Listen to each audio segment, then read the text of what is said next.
Welcome aboard, all you ground troops spinning around smartly on the planet we call home, Gaia, Terra. We're Terrans, living on Terra. Maybe we're Gaians. I don't know. This is Earth. Hey, this is Paranormal Research with Aquarian Radio and TJ Morris ET Radio, and we're syndicating. So glad to have you aboard. This is American Communications Online, and we just lost Jaimy, so I guess he'll be back here in a minute, but I bet I can find Janet Carol Lessin. Janet, can you hear me now? Yes or no? Let's see here. Okay. Why is this not working? Am I going to have to call back in myself? Probably so. Okay. So am I not being heard? Can you hear me? Can you hear me? Yay. There you are. Yes, I can hear you now. And Jaimy was here, but go ahead and introduce yourself. Maybe he'll come right back in a minute. Go ahead. Miss Janet, want to introduce yourself? Oh, can you hear me? Yes, now I can. Yeah. Jaimy is going to have to call back in, but can I hear you? Yes, I can hear you. Can you hear me? Miss Janet? There's Jaimy, so we'll get Janet back on here. Janet, you're coming in and out, sweetie, so we're going to, well, who's calling me? That must be Janet. Let's see. Okay. I'm here. Can you hear me? Uh-huh. I can hear you. Okay, so I'm here, Santa Care Lesson from Maui, Hawaii, and we have a really good show with Jaimy Mauricio. What is that? What's that phone call? What is that music? That was Jaimy that? Okay. calling in. Jaimy Mauricio. Really? I didn't know it made that noise. Okay. Hi, Jaimy. Let me introduce you. We're all chaotic today. It must be retrograde, whatever. Something's retrograde. Anyway. Yay. I'm retrograde. I don't know. So today we have Jaimy Mauricio and Valerie McLaughlin, and Jaimy is an author and researcher, and he wrote the book Beyond 2012, Watch Where You're Going. He felt a divine inspiration and a calling to write this book. And about 2 months prior, the entire story was somehow magically implanted in his mind, and he could not get it out of his head. Now I'm getting some feedback. Does somebody have a wind machine going? Not I. Not I. Okay. Anyway, I'll power through it. A lot of people get these downloads, musicians and artists and authors. There it goes. It wasn't until that day in August when he experienced a unique calling from someone he just couldn't say no to that he began writing. So Jaimy is originally from New Bedford, Massachusetts, and he holds a degree in chemical engineering and an MBA. And while working as an engineer and business professional, he researches and maintains an interest in metaphysics, consciousness, religion, history, and ufology. And Valerie's going to join us at the top of the next hour. And I don't really have a bio for Valerie because she's shy, I guess. Anyway, both Jaimy and Valerie are working on this conference, and it's coming up April 26th to the 28th called X-Filers United. And we're going to be talking about the conference and the people that are coming and the vision. And I guess that's all I want to say. Back to you today. Ready to bring Jaimy on? Although Jaimy said hi Jaimy, I can hear him. Jaimy, say your name properly. Is it Mauricio? Jaimy? That is correct, Mauricio? Yes. Cool. Yes, hello. This is Jaimy Mauricio, and I'm excited to be here. Thanks for having me on. Thank you. Now, this is Janet Carol Lessin, and I'm Theresa J. Morris. But TJ Morris, you can say TJ or Janet, we used our voices. We got 2 hours set up here. Maybe a while till your partner, Valerie McLaughlin, comes on. I believe the last hour, possibly, from her cell phone from wherever she's going to be driving back to. So Tell us, where are you located and where does she live? And then we'll get you started on your background. Sure, absolutely. Yeah, I live in Rhode Island. I moved to Rhode Island in 1999 and have been here since. I live in the Newport area, which is a lovely part of the state, and that's where I'm located. Great. And where does Valerie live? Valerie lives in Providence, Rhode Island, and it's a pretty small state, so you can drive across all of Rhode Island within about 45 minutes. But yeah, she's in Providence, and the actual conference that you mentioned, Ex-Filers United, which is next weekend, will be held in Warwick, Rhode Island, which is kind of in between where I live in Newport and where Valerie is in Providence. Great. Now, can you help us out with, tell us a little bit about who you are, because all of us are paranormal researchers, but tell me how you got started. Did you get started from birth, or elementary, or high school, or college, or a job, or you just fell into it one day? Yeah, I kind of fell into it in many ways.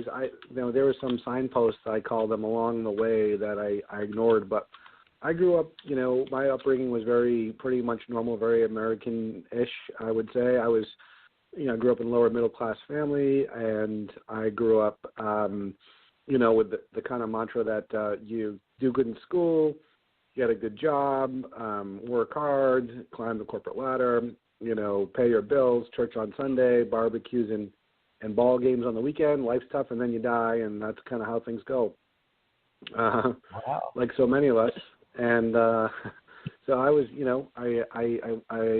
as you mentioned, I attended university. I got a degree in chemical engineering. I was working as an engineer, and then went into finance, acquired my MBA, and I was working at a great company. And one day, this idea of the story was in my head, a book, and I was very much a math and science guy, not very much on the art side. And so one morning I woke up and this whole story was in my head, and it was a book, and it's a science fiction book that I ended up writing, and it's got a spirituality component to it. And I woke up that morning and told my wife that this idea was in my head, this book, and it wasn't a dream. It just somehow magically implanted there. And I write about this in the foreword of the book.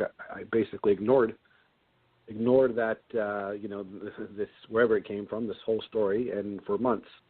And then one day in August, something happened where it was almost like the universe, divine intervention, whatever you want to call it, basically said, no, you need to write this book. And as a result of writing the book, I fell into the paranormal. I fell into what I call as I awakened. I started realizing, wait a minute, there's more to life here. There's more than just what you see on your CNN or your news show that you watch.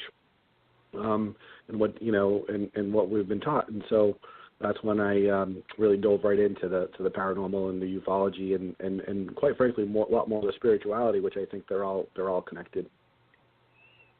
Great. Well, Janet, go ahead. Is your book it's fictional, right? But it's based on fact, or what is this? Tell us about your book. It says, let's see. Something about the Hadron Collider in Geneva. Hadron. And Hadron. Collider Hadron. Let's hear how you say it. Is it Hadron or whatever she said? Hadron. What did I say? Hadron. Anyway, sorry. Hadron. That's okay. We all talk Hadron. Hadron. Anyway, the Hadron Collider.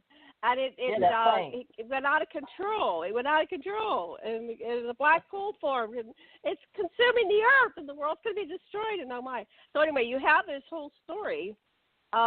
Yes. Tell us about it. Tell us about your book. Yes. Yeah, certainly. Thanks for asking. Yeah, thanks for asking. So the story is really about, and it's called Beyond 2012, and it was written. I started writing it in 2008, and it was really about. First of all, it begs the reader to ask, what's important in life. But the science fiction part of the book basically is about these 4 lifelong friends with different faiths. One is an atheist, one is a Buddhist, one is a Muslim, and one is a Catholic. And the Large Hadron Collider goes awry, as you mentioned, and it forms a micro black hole. And the scientists are doing everything they can to contain this black hole. And for those who don't know, the Large Hadron Collider is basically a 17-mile circle under the ground in Switzerland that was built years back to basically find what's called the Higgs boson particle. And they're smashing atoms at high speed, almost at the speed of light, and they're looking at these small subatomic particles that are coming in and out of this dimension to also figure out, how things are traveling through the different dimensions. And discovering different subatomic particles, and basically the Higgs boson, which makes up matter in essence, or is the God particle, they call it. It's the particle that makes everything. So in the story, that it goes awry, they create a black hole, and they tell the people of the world that this is happening, and so there's massive panic. And these 4 lifelong friends of different faiths who are living throughout the U.S. Make it back to the hometown they grew up, which is near Boston, and they come together and they debate during the course of the book whose faith is right, what will happen. The atheist saying nothing will happen, or it's just blackness, and then the other saying no, there's more, and the Buddhists each one giving their perspective. And as you read the story, one of the main characters, he's crushed in one of the buildings that collapses, and you think maybe he's not with us any longer, but he wakes up and he's in this tunnel with all these people and all different parts of the world, and they see images on the wall of this tunnel. Everyone sees images from their own life, and the main character walks in this tunnel, and the very, very far end of the tunnel there's a light. So everyone's kind of walking towards there, and he's meeting people along the way, and everyone has different perspectives of their life, and some are seeing images, and some people are realizing, wow, why did I do that, or why didn't I do this, and then when the main character gets to the light, everyone's going into this light, he realizes that, becomes one with the universe. It's kind of this universal consciousness, this peace, and he feels connected with everyone and everything, and much more empathy and much more compassion, and just connected with this universal love and energy.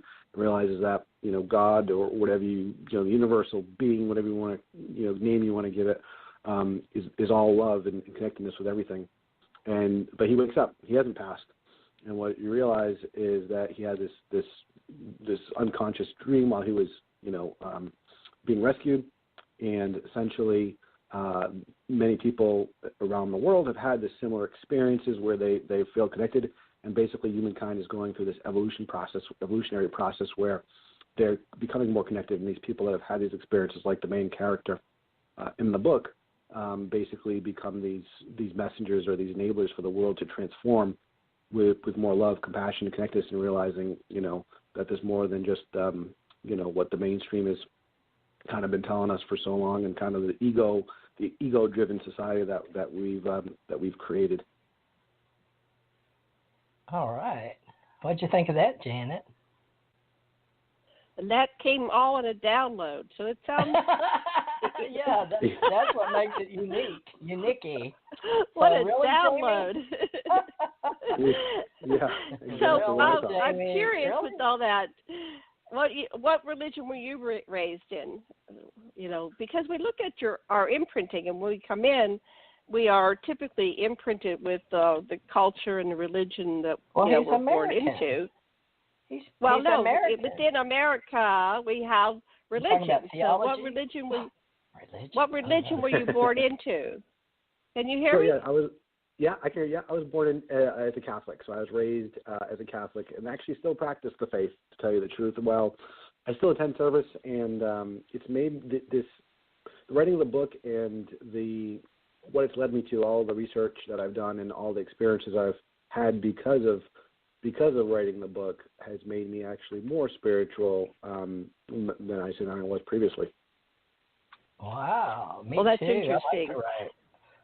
So he's a Catholic and a good Catholic. Well, Jaimy, is it Jaimy, and do you have a middle initial or a middle name?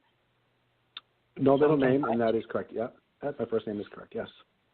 Jaimy, folks. Mauricio. Is that correct? That is correct. Yes. And we're talking about a book named Beyond 2012. Is that the name, and where can they get it? Yep, absolutely. Yep, it's Beyond 2012. Watch Where You're Going, and it's certainly available on Amazon, the Barnes and Noble website. Also, my publisher's website, Outskirts Press. You can search there, and it's available there. But Amazon's probably the easiest for the listeners. If you just Google my name or look for Beyond 2012, Watch Where You're Going, you'll definitely see it there. And both Watch Where You're Kindle Going. And both Kindle and paperback. Yes. Wow. Well, Janet, Beyond 2012, Watch Where You're Going. So that is available on Amazon or Kindle or Outskirts Press, folks, by Jaimy Mauricio. Back to you, Janet Carroll Lessin of Maui, Hawaii. Okay. So, Jaimy, I wanted to know more about this conference, and you and Valerie came up with this idea together, or did she come up with it? And then tell us about the conference. Yeah, absolutely. Yep, the conference is called X-Files United in Rhode Island, and it's April 26th, 27th, 28th, 3 days, and we have some fabulous, awesome speakers that I'm excited about. It's at the Crown Plaza Hotel in Warwick, Rhode Island, which is an awesome venue. It's a beautiful hotel. Really about an hour. Yeah, about an hour south of Boston, about 5 minutes from the Rhode Island Providence Airport.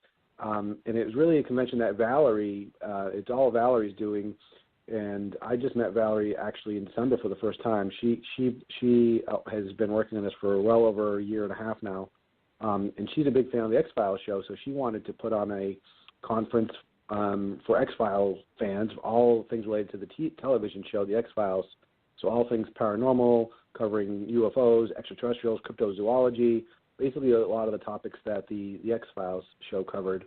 And I have attended many conferences over the years as part of my research throughout the U.S. And when I searched for conferences locally, there's several in New England that pop up, but this is the first in Rhode Island that I had seen. So she had her email available, so I reached out to her, and we met in December. And I said, hey, anything I can do to help you bring this, make this a reality and help make it a success, I'm happy to do that. So I've helped Valerie in certain things as I can. Basically, the website, I helped develop the website for her.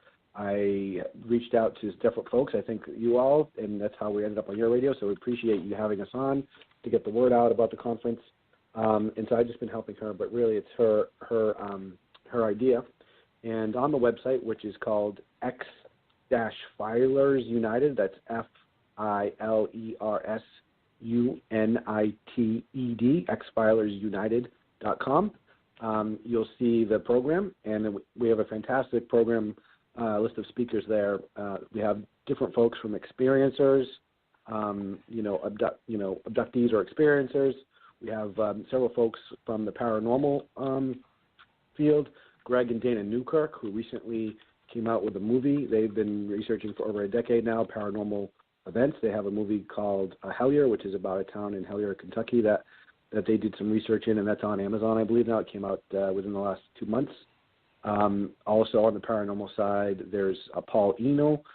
Paul has been in the industry for over 40 years. He's worked with Ed and Lorraine Warren, some notable people. He's been on with Coast to Coast with Art Bell. He's done television shows. He's really well-known researcher, so we're excited to have him there as well. We have some mediums as well. We have Gary McKinstry, who is a local medium out of Massachusetts. He's going to be there doing some special events as well as speaking. He's going to help people connect with loved ones that may have passed, so he'll be there as well. We also have the film director and producer of the Bridgewater Triangle, which is also available, I think, on Amazon and maybe Netflix too, I believe. But basically that's about a region within Massachusetts called Bridgewater, where there's been over the years sightings and cryptozoology sightings. There've been it's a well-known area within the Massachusetts area called the Bridgewater Triangle, and Aaron Cajou, who is the filmmaker, will be there and will be showing the film on the Friday evening. And then on the cryptozoology side, we have some fantastic researchers in that field. Timothy Renner, who wrote a book called The Bigfoot in Pennsylvania. He will be there speaking. We have Joshua Cutchin and Colin Schneider. We're excited to have them come speak on the cryptozoology side as well. And then on the UFO side, on the ufology piece, we have Tom Reed, who, for those who don't know Tom Reed, he is out of Massachusetts, and there was a sighting, and this is the 50-year anniversary. This is back in 1969, where there was a sighting of a UFO, and the actual governor of the state of Massachusetts in 2015 they basically put up a monument and officially documented the site as historically significant and true. So that's located in Massachusetts, and it's called UFO Monument. is what it's called. So Tom Reed, who was, part of that encounter, he will be there and be speaking. He's been in several TV shows as well. And then we have several folks who have, again, experiences and also, claim to have been abducted. And they'll be there as well to speak about their experiences. Mike Stevens, Suzanne Chancellor will be there, again, all on the website. And then lastly, if I may mention, the show is about the X-Files. Just two things. Tim Weisberg, who we're really excited to have. He's going to be the convention MC. He does it for over almost a decade now. He's done a show called Spooky South Coast on the radio, and so he's going to be there as the MC. And then from the X-Files television show, we also have Dean Haglund, one of the actors on the television show known as the Lone Gunman. He will be there for the 3 days of the conference, and he'll be speaking and also presenting his documentary film as well, and he'll be there for autographs and photo opportunities as well. So quite the lineup. We have seances. We have all kinds of stuff planned. So and the schedule is also on the website. X-Filers United. Awesome. Yeah. Well, Rhode Island Convention, folks, X-Filers United, but you can look at HTTPS if you're paying attention, and that's :/ the X, like on the alphabet, FILERS, UNITED.com, April 26th, 7th, and 8th at the Crown Plaza Hotel in Warwick, Rhode Island. Get your tickets. You can get them on where they get their tickets. Give me a ticket. Where I get a ticket? On the site? Absolutely. Website, or Eventbrite? Yeah, the tickets are through Eventbrite. There's a link on the site to Eventbrite. Also lists the www.eventbrite.com. So X-Files United, if you search X-Files United on Eventbrite, you'll see it there. But there's a link as well on the conference website to purchase tickets.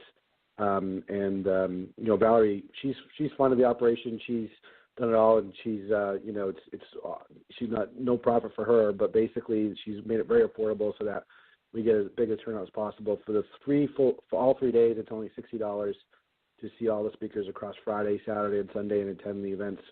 For 2 days, if someone wishes to only attend 2 of the 3 days, that's $45, and then one day just to see one day for the speakers, it's $30.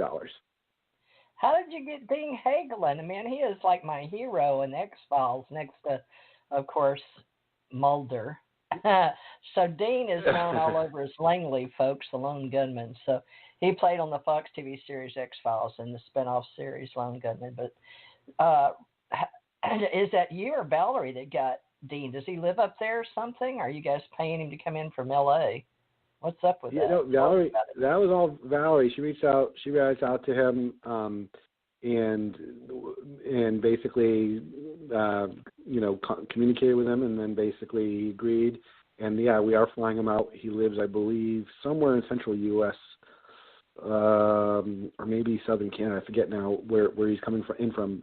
But yeah, we're flying him in for the convention, and so that was Valerie's doing. I reached out to a bunch of local contacts and folks that I knew based on all the conferences I had attended over the last decade and research I had done. So maybe about half of the folks I was able to reach out and help Valerie secure about half of the speakers, and the other half she had procured all on her own. The Newkirks are another big name that she worked with them, and they're coming in from Ohio, I believe, and they'll be there Friday and Saturday, but presenting basically Friday evening. Well, they're going to have. It's good. He did Bigfoot in Pennsylvania. Are you familiar with him? I have not read his book.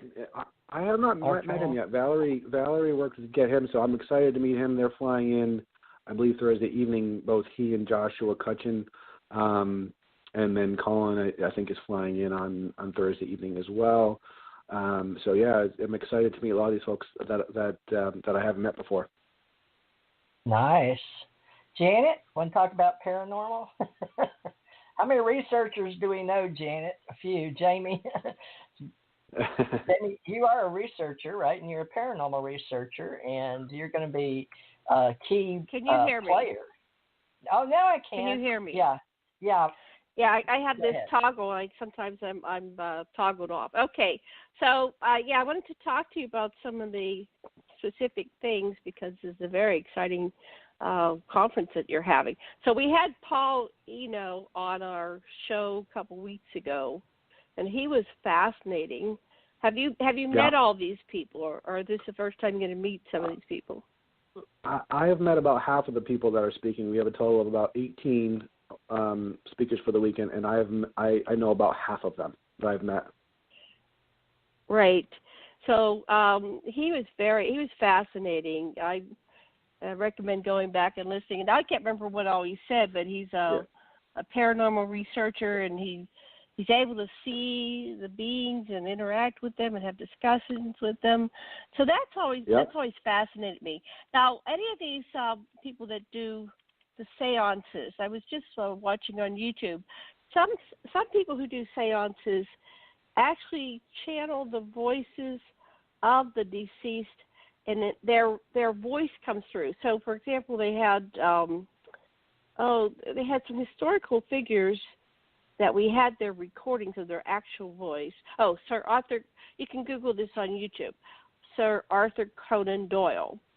And there's several psychics that when they channeled Sir Arthur Conan Doyle, his actual voice and intonation and accent and everything came through. And so you could compare the recording of the actual, there was only one movie made of Sir Arthur Conan Doyle in 1927. So you had his recording, and then you had these. Do any of your psychics pull in the voices? I don't see that happening anymore, but apparently that was how the channeling was back, in the 1800s and the early to mid 1900s. What are you aware of, or is this just? Well, Gary I think your mother. Coming. Gary's well, coming. I don't know. I don't know if he actually has their voice, or he's just saying, I sent so-and-so, yeah. Yeah, Gary will be helping people connect with those who have passed. I spoke with Gary, but I didn't ask him that specifically. I don't believe he channels the specific voices. I can't say for certain, but I don't believe he does. But he can certainly help people connect, and he's been doing it for quite some time now. Yeah, he's a real deal, and he's a real deal.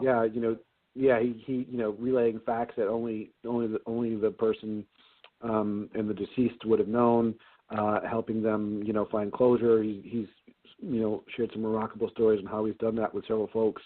He was telling one story how he met with one family, and he sat down with them, and they wanted to know about their dad, and he said right away, he said to them, without even hearing anything from the family or knowing, he said, I'm telling you, I'm just getting this message from your dad that says it wasn't the morphine that killed me. And the family just broke down, and what Gary didn't know, and which is what he heard from the deceased father to the children, was that they had thought that maybe the medical staff had given too much morphine. But that was, and there was a lot of angst between the family and the hospital that provided services. And so Gary had no idea about that. But when he sat out with them, he said, "Hey, here's the first message I got. I don't know what it means." And he helps people find closure in those ways when the deceased come through and tell messages. But he's the real deal, and I'm excited to hear him. And the other person that's going to be along those lines or that genre is Stephanie Burke, and she is on Spooky South Coast as well as one of the hosts. And she will be performing seances, and she's been intuitive since she was a young child. She is a Reiki master. She's been, connecting with others from other dimensions, other worlds for quite some time now. And so she's going to be on as well to perform some seances to connect with those that have passed on. So, and I don't know. I have not spoken with Stephanie, so I'm not sure if she channels the voices through. But I have not heard that's the case. So I'm not sure. Yeah, I don't think that typically they do channel the voices nowadays. But when in the 90s, I went to Hawaii and I met Arthur Pacheco. Remember Arthur Pacheco, TJ? Oh, and yeah, Arthur he was very channeled. famous. Is he still Yeah, alive? he died. He died about, I don't know, between 5 and 10 years ago. Yeah, he died. He moved out. Yeah. He moved out of Hawaii. But anyway, but he also did where your grandmother's standing or some woman is standing behind you or beside you, and she has a message. So he did both styles. But I was so shocked to see that was there was a website that had about 30 or 40 recordings of all the different voices. So it was the same channeler, and the voice came in, and sometimes the voice was a female. And it was a male channeler. It was fascinating, but there was nothing there but the recordings. There were no visuals. There was just the audio recordings of these seances that happened in the 20s, 30s, 40s, and 50s and 60s. So anyway, that was an old style. I guess all those people are dead now. I don't know any of those people are alive. Except for that one that did the conference where you are. TJ, remember I was telling you, what was his name? You guys did a big conference in Florida. He's fixing, we brought him to Pensacola, but he's fixing to do the living. Oh, yeah, I love James because he had 2 TV shows that he was working on. Remember, you like The Medium, and what was the other one? I don't remember now. But James, I James don't think he does that style. No, I don't think he does that style either. Not but the he was there. Yeah, he was there at these recordings, and there was a young James Van Praagh, and during one of the things, the voice that came through, whoever it was, said, "And you, James, you're going to be a very famous psychic, and you've got to start doing your work because you're sitting there just in the audience, just listening to this. You need to be doing this work." And so that's what got him started. Was this voice from the other side? I don't know which one it was. Said, "No, wherever they were doing these seances." Where they had the voices. So the one woman you're talking about, she called it a seance. Where was she? I'm on your site. Oh, Stephanie Burke. Tell us about Stephanie. Yeah, Stephanie is from Massachusetts, and helps host the show Spooky South Coast along with Tim Weisberg. And she is basically an intuitive. She has been helping others connect too, as well with those that have gone beyond. For many years now. She really, enjoys the paranormal as well, and it's been with her since she was a young child, especially being an intuitive. And she basically uses her gift really to help other people, understand more about death and that loved ones, are there, and that, death is not the end of our spirit, our soul, our essence. And so she helps people, connect with that. She's also a Reiki master, so she does some healing as well, helps people heal from past traumas. She's been doing that for over 10 years. She's on Saturday evenings on her show, Spooky South Coast, and I have not met her yet, so I'm excited to meet her and hopefully participate in one of the seances, although the paranormal side does tend to do shy away from it a little bit, kind of freaks me out a little bit, but yeah, it'll be exciting to chat with her.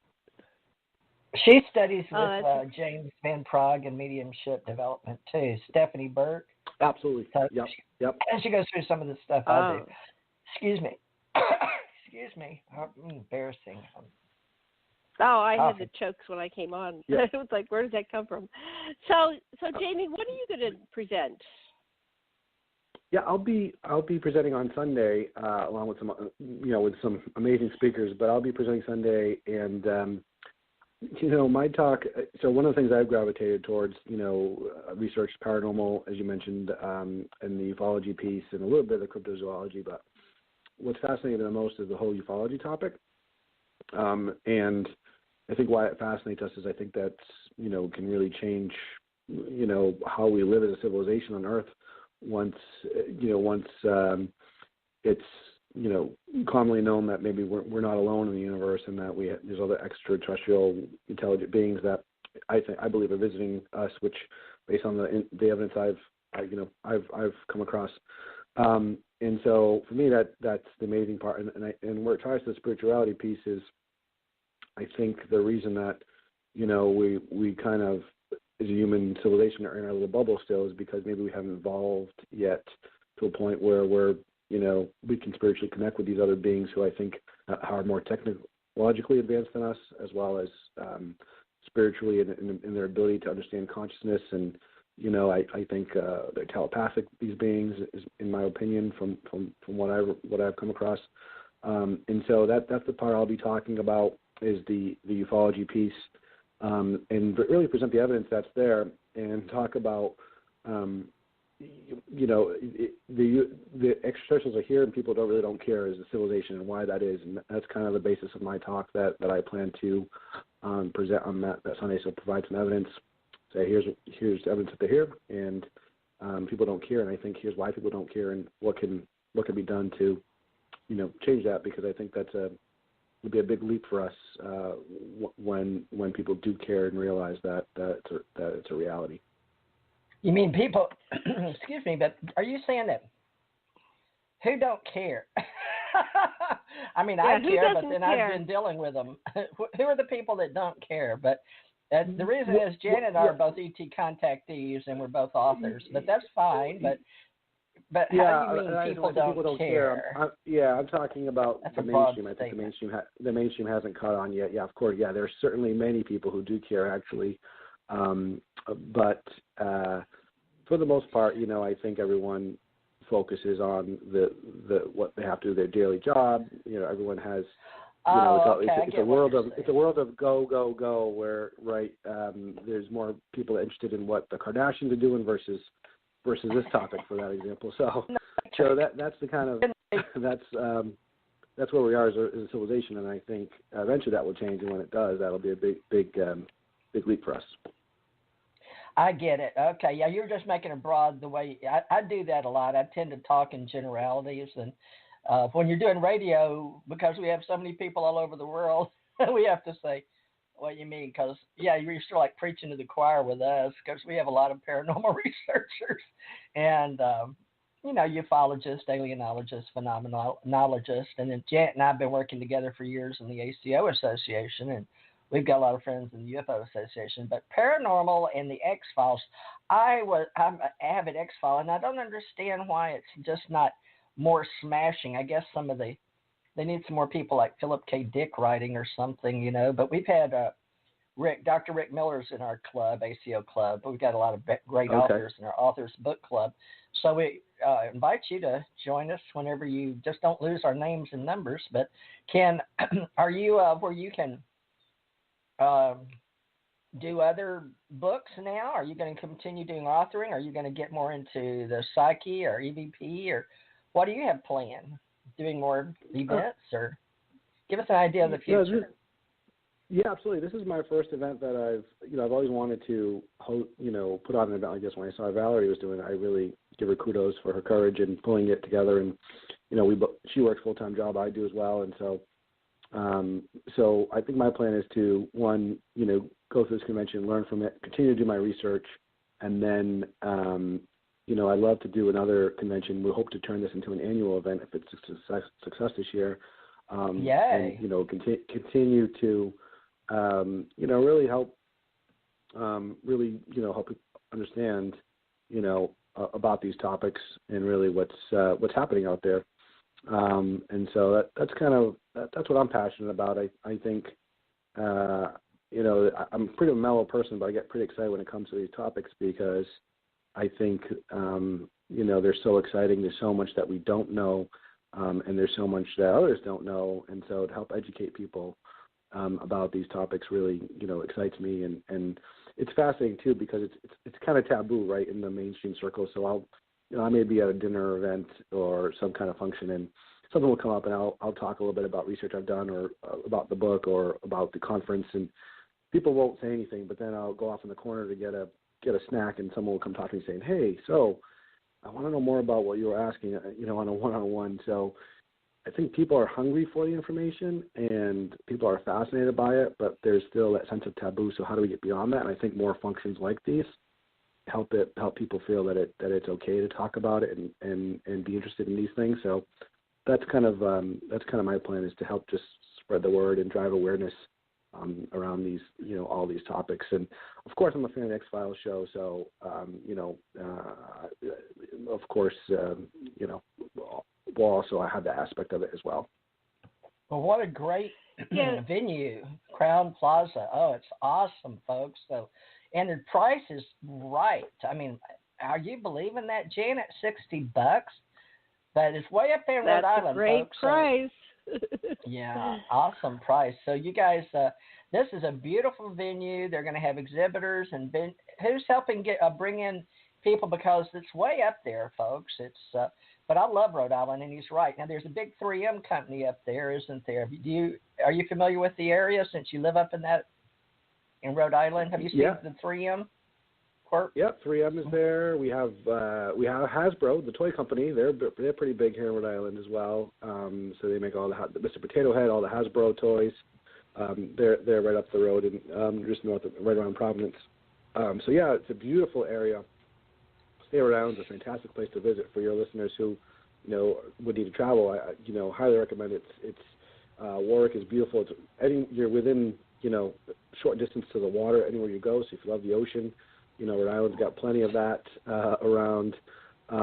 It's a beautiful location. The state where I live down in the southern part of the state, down in Newport, awesome beaches. I know it's a little cool for that here in Rhode Island, but they're still beautiful to come see and visit. A lot of great restaurants, so it's a beautiful state. And again, Warwick is pretty much centrally located, so you can be anywhere within the state, probably within about half an hour. Whether you want to go see the city, Providence, which is a cool little city, and if you want to go to Boston again, it's only an hour north, and then down south, as I mentioned, great beaches, great lighthouses, very New England colonial type.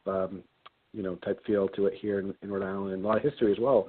If you're interested in some history, there's history here as well. In Rhode Island? Yeah, I was. Go ahead, Janet. Yeah, it's beautiful. I was up there years ago. We were teaching Tantra, and some clients flew us up to Providence. And apparently, my ancestors are from that part of the world, Connecticut and Rhode Island, and they came over to Pittsburgh, across Pennsylvania on a Conestoga wagon. That's the story my grandmother told me. So you were going to ask me a question. Go ahead.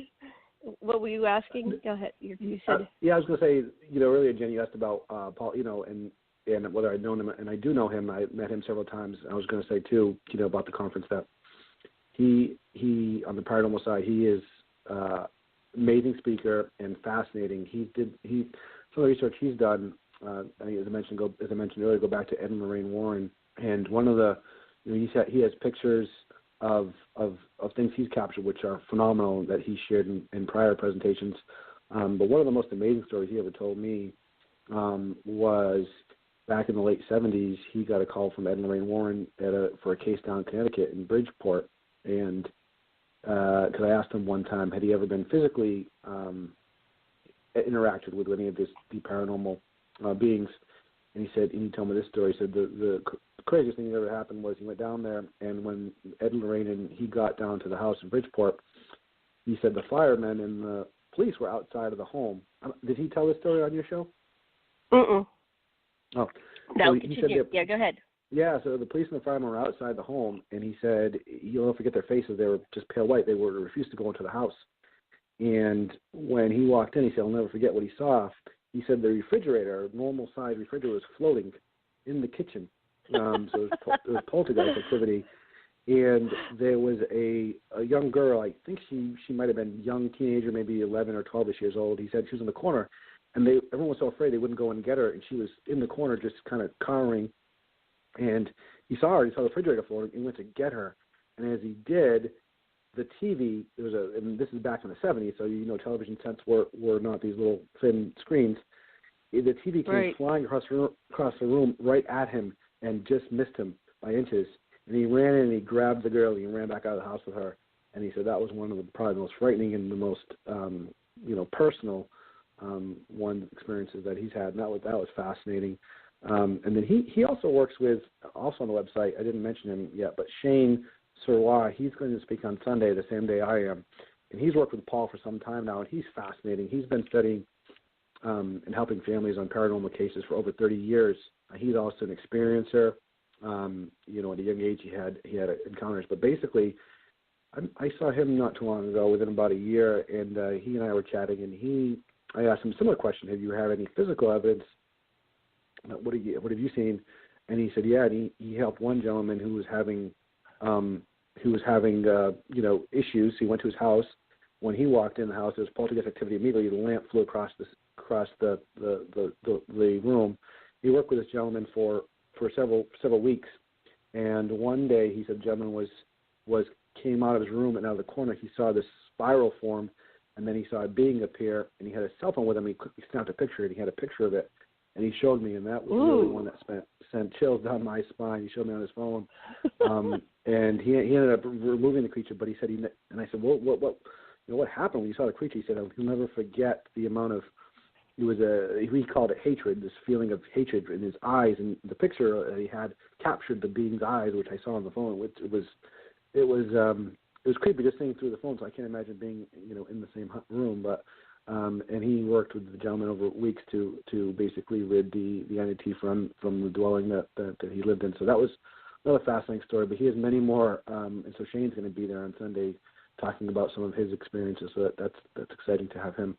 Oh, this sounds interesting. I'd love to have them on our show. If you want to send any of these people my way, even though your conference may be over, I'd love to talk to them on our shows. Well, yeah, can you hear me? They're still going to have okay. They're still going to have haunted houses and cemeteries up there in Rhode Island. TAPS really put them on the map.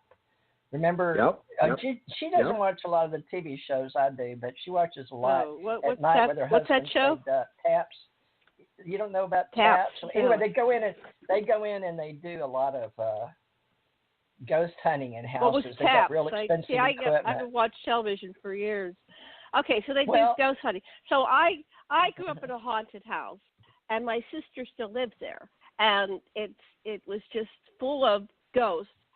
There wasn't a lot of things floating around, although I would see discarnates. I saw this head that would float, like to come up behind me in the middle of the day for years and years. It's like I did want to live in my house, and so as soon as I turned 18, can you hear me?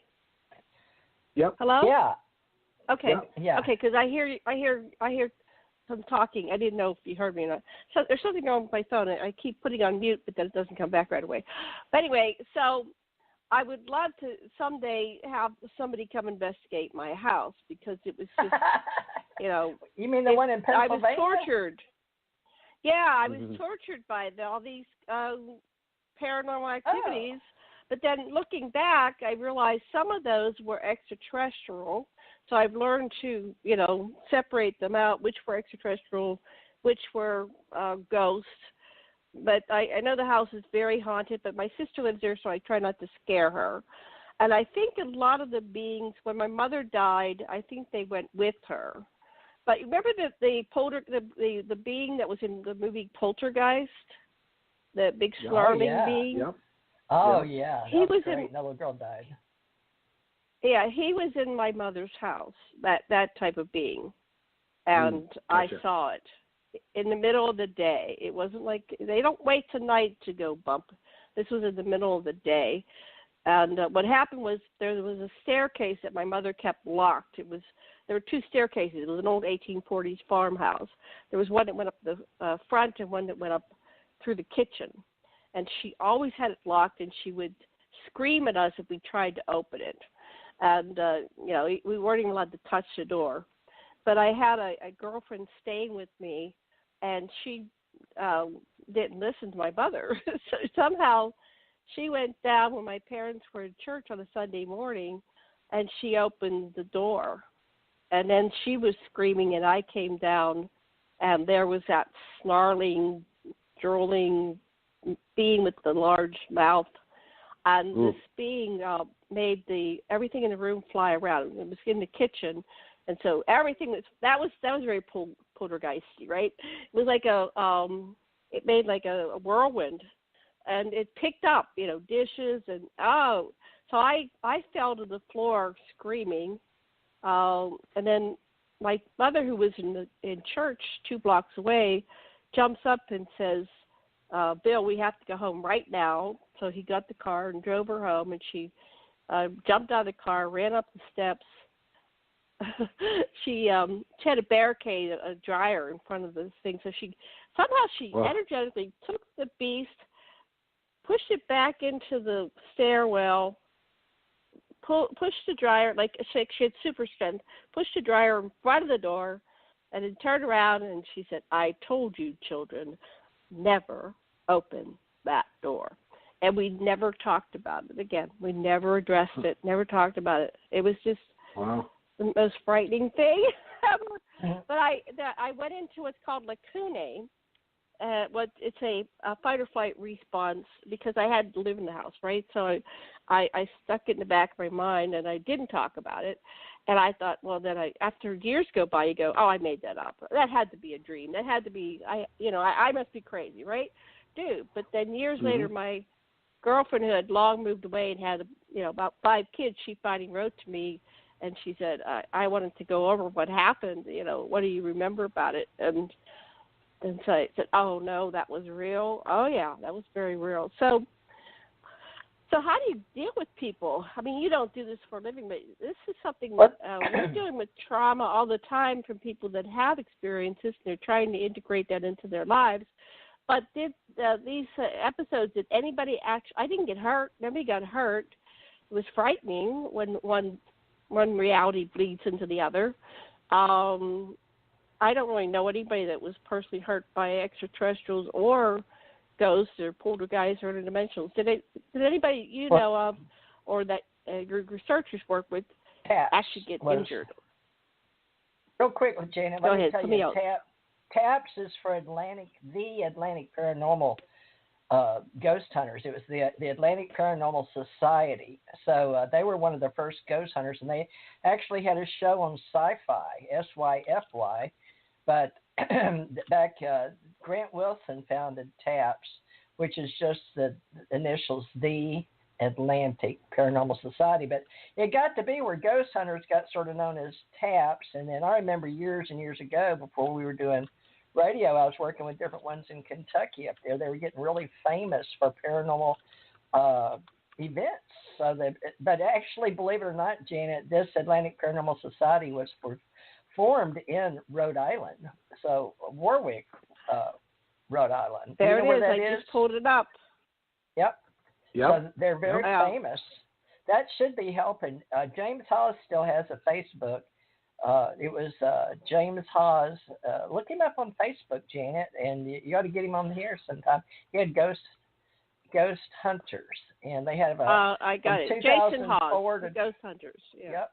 There you go. Now you know what they are. TAPS is, right? I see I'm out of the world of television. So I think my ancestors, I have to ask my sister, she's doing the genealogy because she's converted Mormon. That's what they have to do, right? So she's doing all the genealogy. Do a ghost hunter in Warwick. Philadelphia. Do Philadelphia. You find your ghost hunter. Yeah, find ghost hunter. Anyway, well, that's fascinating. Well, I didn't even know this show existed. Yeah. Are you going to have a ghost hunter there, Jaimy? No ghost hunter per se.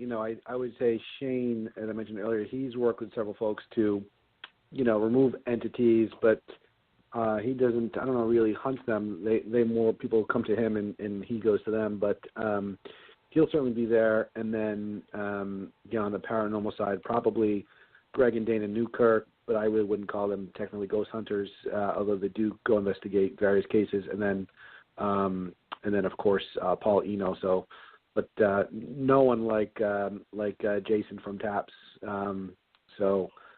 Great to have him. Maybe we can get him to come up back to Warwick if we make this an annual event, which we hopefully do. And yeah. I think they moved though. I think they started in Rhode Island, but I think they may have moved to Florida if I'm not mistaken. Grant Wilson too. By the way, cool. They had. Awesome you're breaking up. I am. So I'm sitting still. Now you're fine. It was just a little, but it's okay. I think it's the system being wonky. Well, that's fascinating. I've loved this topic because that was my life, and you guys are hitting on everything that resonates with me. But I live all the way in Hawaii, so I'm not going to be able to make it. What? the lady that has decided to be the big brainstormer is here, Valerie McLaughlin. So welcome, Valerie. Valerie. We've been talking about you. Hi. Hi, everyone. How you doing? Oh, we're doing great, especially now that you're here. You want to introduce So yourself, what do you want to Valerie? tell I'm us, TJ. Valerie? Yeah, I'm Okay, TJ. well, I'm a psychic medium and an author and a radio show host. So tell us who you are. Okay. Valerie? Well, I'm Valerie McLaughlin, and my daytime or nighttime job, really, I work second shift, kind of shift, whatever. I'm a counselor. I worked in the human service field, counseling and substance abuse for many years now, and so that's what I do in my kind of like my daytime job. But about 2.5 years ago, I said, I was thinking about the X-Files a lot, and I wanted to have some fun, and I wanted to get have people have fun, and I was thinking that maybe putting together a convention would be fun. And here we are. It happens next weekend, 1 week from tomorrow. Wow. Wow. So are you ready? Well, you know how it is. There's always one more thing to do, no matter how you try to get organized. And but pretty much, I mean, it's just a little bit of the detail work now. I mean, we have all the wonderful presenters all set, and we have the schedule, and we have the time slots all taken care of. So we're getting there. We're getting there. Do you have any of the TAPS people? Because it got, the famous ghost hunters got started up in Warwick, Rhode Island. Do you have a lot of the people with the haunted houses or ghost hunters? Yeah. Or a lot of the vendors maybe representing haunted houses and, any of the EVP equipment? Any of those exhibitors going to be there? Well, I did ask, advertise for people who did that. Had that kind of equipment, but no one took the hook. So maybe we'll have next to get year. To some paranormal people. Yeah, definitely paranormal X-Files go together. Ghost, Ghost or Bigfoot. I was going to just well, remember. you never know. I was going to say, just remember that Okay, Andrew one at Lake's a time. Sorry. Go ahead. Your turn. All right, let me say, apparently Jaimy is really needing to say something. Jaimy, go for it. I was going to say, you asked me that earlier too, and I forgot to mention Andrew Lake will be there. And Andrew Lake, he founded what's called the Greenville Paranormal Research Group, and he's been, researching ghost stories within the New England area for quite some time. And he appeared on the movie I mentioned earlier, The Bridgewater Triangle. So he, I guess, maybe you could call him somewhat of a ghost hunter. He may have some of that equipment that he owns, but I don't know if he's bringing it with him. But he'll be fascinating to listen to as well. I think he has some really fascinating stories. In fact, one of his stories, they did a PBS show called The Legends of Dolly Cole based on his work. So yeah, it'll be exciting to have him there. Oh, okay. So there is paranormal folks up there in Rhode Island, very famous state. Got TAPS going. The Atlantic Paranormal Society is probably the most famous thing that I can think of in our line of work in paranormal work, in alienology, extraterrestrials, phenomenology, cosmology.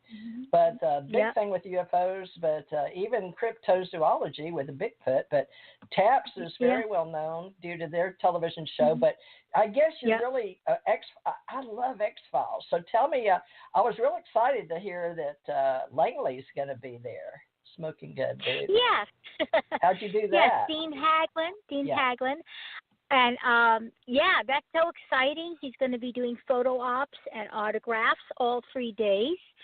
And Saturday night, he's going to be showing his documentary, 25 Years of the X-Files. Whoa. So he's a 25 researcher. Years. Yeah, and actually his co-director, Phil Lemes, is also coming to the convention, and supposedly they're saying they're going to have a special announcement. So I have no idea what it is, but if they do have one, it's probably going to be a wonderful announcement, probably something that's coming up in the future maybe. Really? or a new X-Files? venue for him. I don't know. I'm not sure. Are you carrying the fandom, the X-Files wiki or anything like that with you, Corey, Ryan, McLaughlin, those kind of people, by chance? No, I'm not. Recent wiki activity. Well, remember, now we do Rick Allen Miller, and he was the one that helped get some of the first X-Files going. I don't know if it's the first 6 or what. We've interviewed him a couple of times, Dr. Rick Allen Miller, this last week. Mm-hmm. So we'll have to, maybe this can grow, because maybe X-Files will always be, it's like an icon.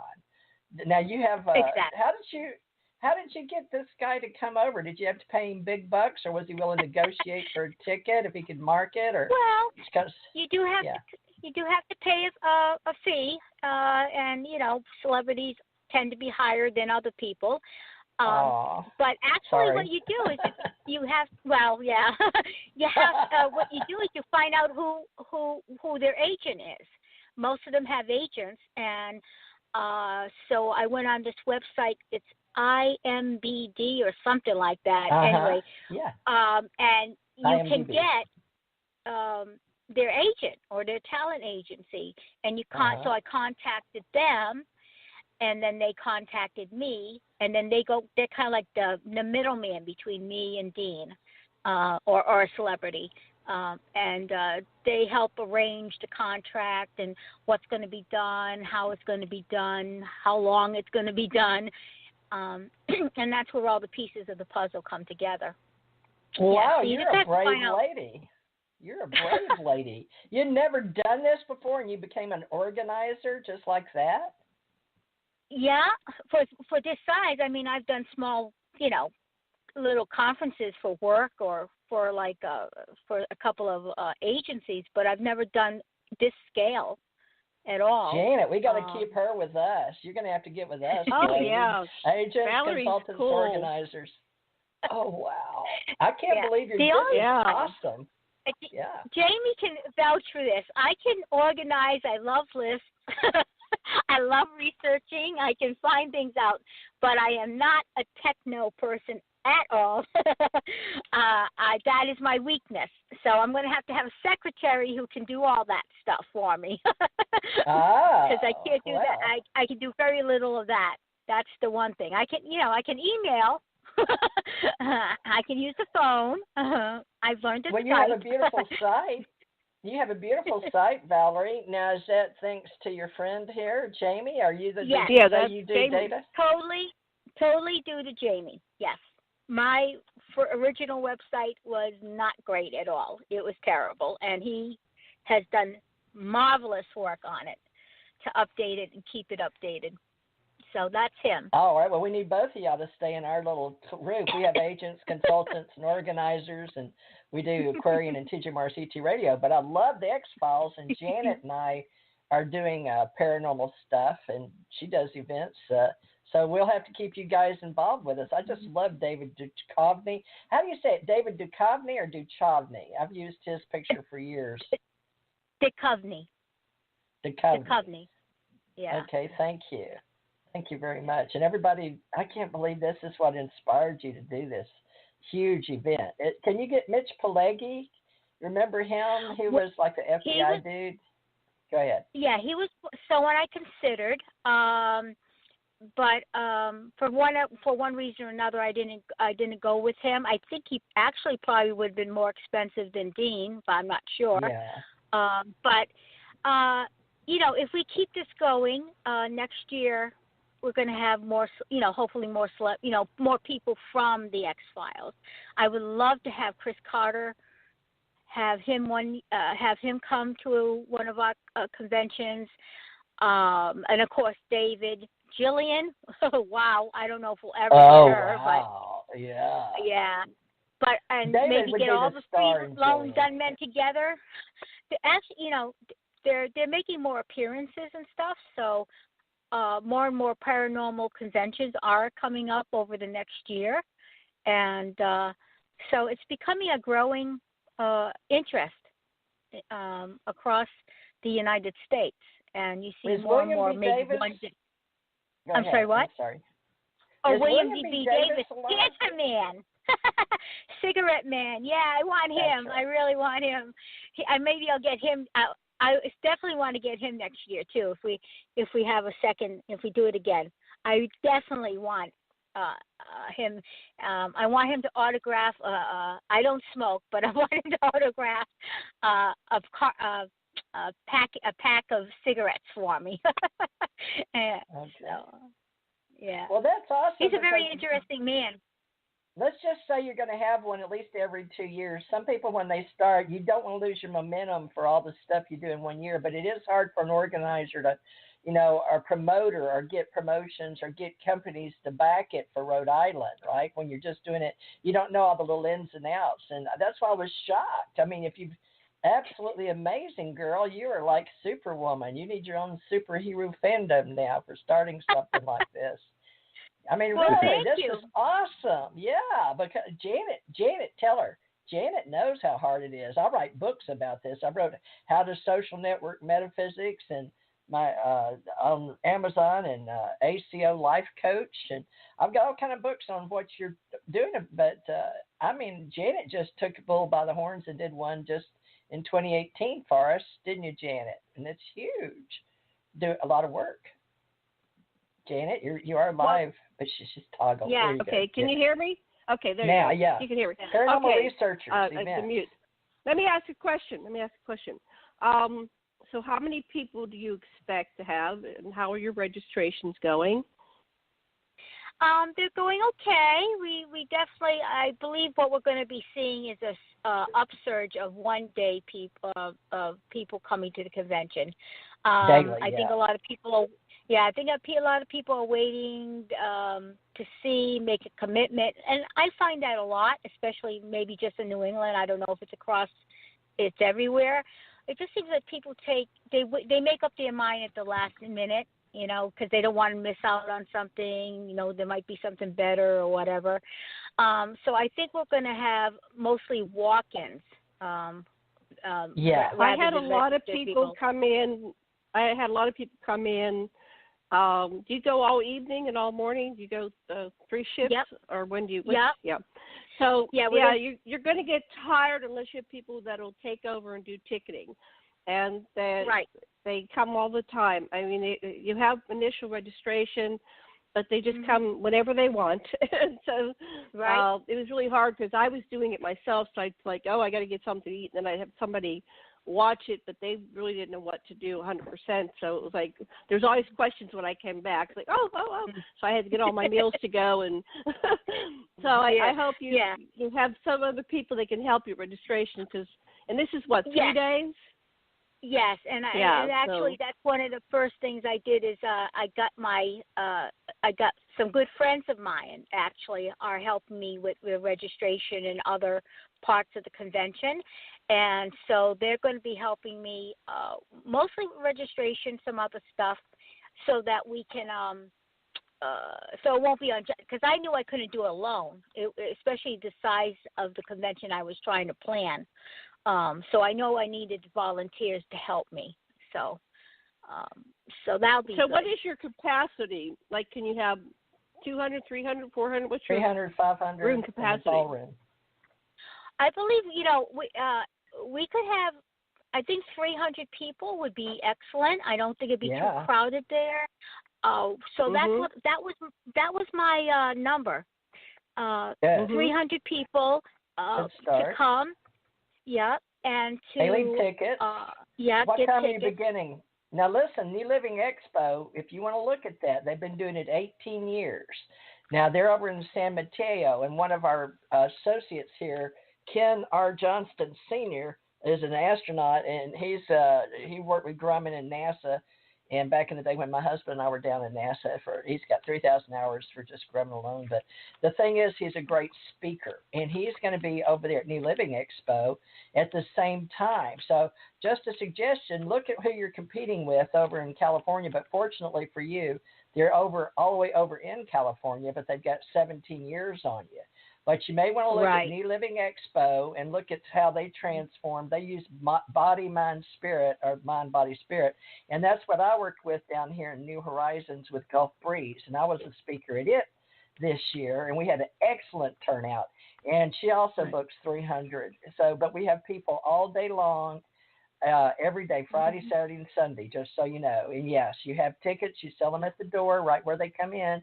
And Erica Booserhain, if you want to Facebook her, she brings somebody in. She brought in James Van Prague, and he's going to be speaking at that one over there with Ken Johnston. So we've got all kind of speakers in our groups, agents, consultants, organizers, and speakers in mine and Janet's group called ACO Association. And so just keep us in mind and helping you in the future. And we may have to get something going with Janet again. Maybe we'll get you to come over and bring some stuff. So the more that you get working with your team, the better it is. And then you hook up with other people like us that do them around the country.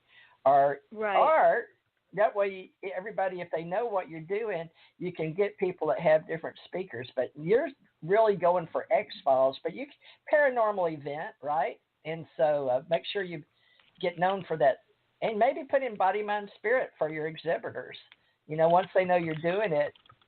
So just my suggestion. Yeah, well, we have similar conventions in New England, like Body, Mind, and Spirit, Health Expos, that kind, who have a lot of wonderful speakers and vendors.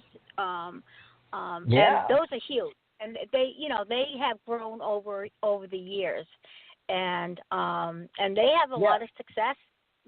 Yeah, so get some of their vendors list and call them. Get your girl, whoever's in your sales department or whoever you got that's got time to do your sales and marketing during the day, and get you some vendors in there that know, because that's the hardest thing is people, if you've never done one, is bless your heart, you're a plank owner now though. This is your first one. You're going to have the deep pockets.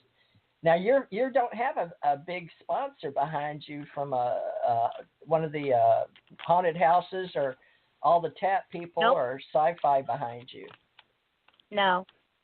Oh wow. Well, is there any way you can get come in on touch over with them? and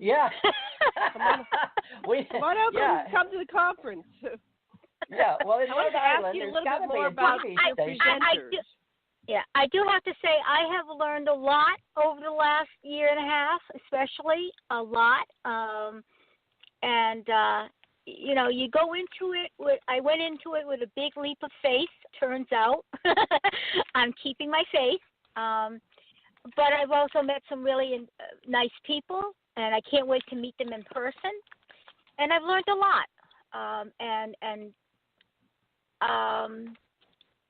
It's something, I was thinking maybe doing more of, over the next few years. We'll see. I just got to see how this one goes, and I have to say, the people I have, like Tim Weisberg, he's volunteered to be the MC. I mean, that alone was just a gift. That was just a gift. Well, it's a gift for him. That's your first one. Yeah. He'll be a plank owner. And Matt Moniz, who is the audio-visual man, who's going to be our audio-visual person. He donated all his equipment. And they work together. And then Tom Reed. I mean, I'm really the people that are coming here, and I'm going to be able to meet with them. It's just a wonderful thing. That's going to be wonderful. Remember, you'll own the franchise now, and you will own all the YouTubes and all the ways to put behind a firewall if you want to. But Janet can teach you all that later. But it's just a blessing that you're doing it, because it helps all the people there, just like TAPS on the Sci-Fi channel. But I would definitely get in touch with Sci-Fi and let them know what you're doing, and the TAPS people and all the haunted houses. But X-Files blending in, oh my gosh, because you've got the big name will be Dean Haglund, right? Yeah. Mm-hmm. Yep. Valerie. I wanted to know more about the presenters. You want to go down the list and tell us, who they are and how did you get a hold of them? I mean, how did you get them to come, and what are they going to focus on? Let's go down your schedule here. Okay. All right. Well, I don't have it in front of me, but let's see. Now, Colin Schneider, I believe, is one of the first presenters. He's on Friday. He is a young man. He's about 18 years old. He's going to be graduating high school this year, as a matter of fact, and going to my college goodness. next year. Yeah, but he's going to be talking about cryptozoology 101, and on Saturday he's going to be talking about Crypto Kid. That's what they named him, or that's his nickname. My life in the paranormal. And he's just one of these, as a young boy, he went to the International Museum in Maine, which is International Museum of Cryptozoology in Maine. And wow. He just fell in love with it. And he began researching and writing about it. He had his own podcast. I think he still has a podcast. And so he's known. He's well known in the cryptozoology field, and so he's going to be one of our speakers. And I can't wait to hear cryptozoology. Well, I'll probably be at registration, but I think that'll be exciting for people who don't know much about it and want to learn from it. I think that'd be a wonderful way to learn about it. And then we have Tim Renner. He wrote a book about Pennsylvania. In Pennsylvania. Yeah. And he and Joshua Cutchin, who is also going to be at the convention, will be doing a panel on Saturday on it's called Bigfoot, What Happens After the Missing Footprints. I'm sorry, I don't have it in front of me, but they want to talk about. Yeah, I don't have it in front of me. Okay, I'll scroll down. Here we go. Yeah. Uh-oh, where's the schedule? I saw the schedule before. Oh, here it is. Okay, Saturday, the panel is called, okay, I don't see you.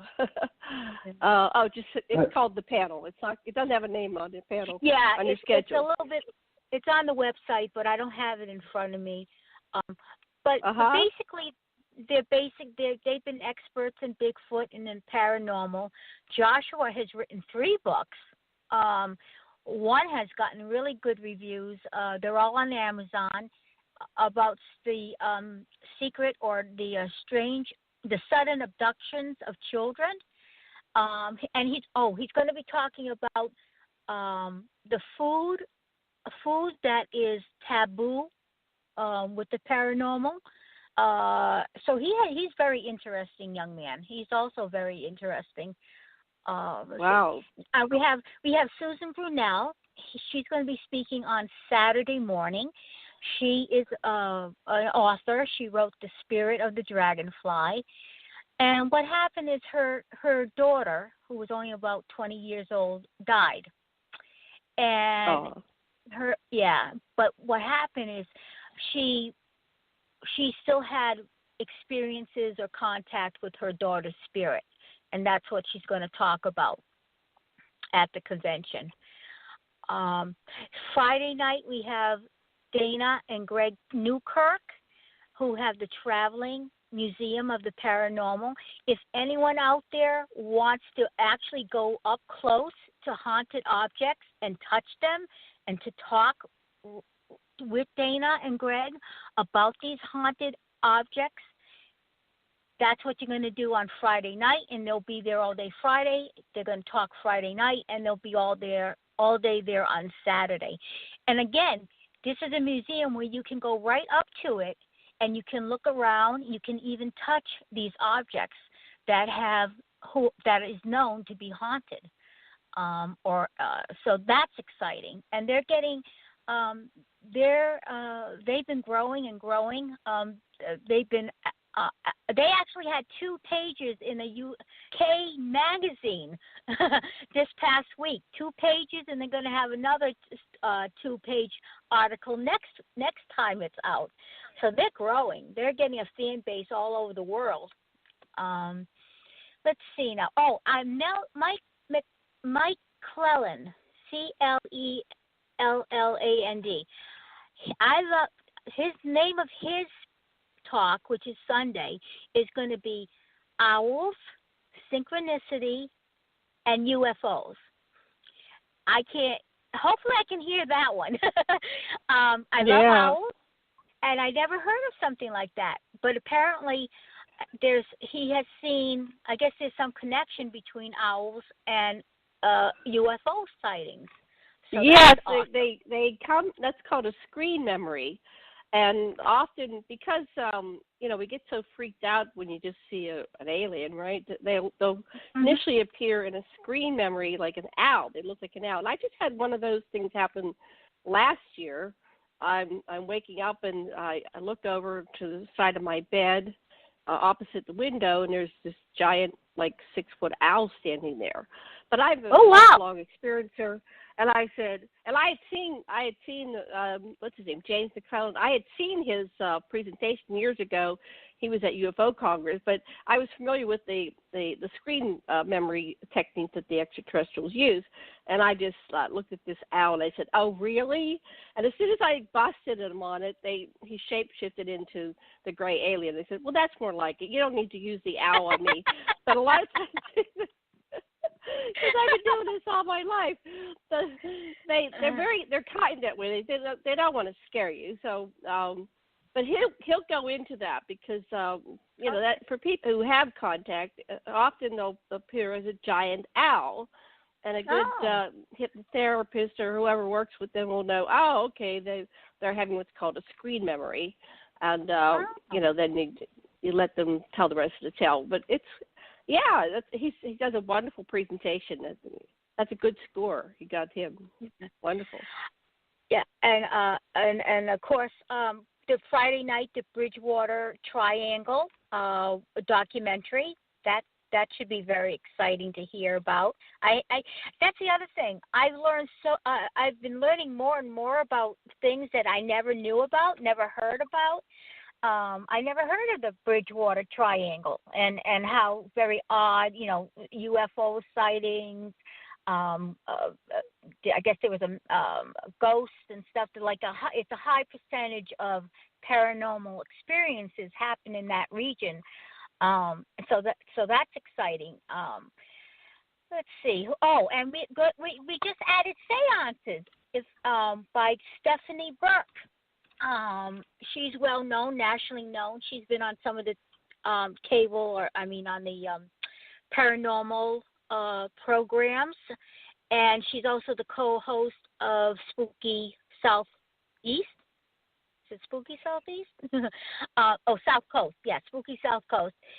And she's going to be doing seances Friday night and Saturday night. She'll be doing 4 a night, so they're 1 hour each, 6 people, 6 seance. So it'll be 6 per seance is what I'm trying to say. And she can't guarantee. So it's going to be small.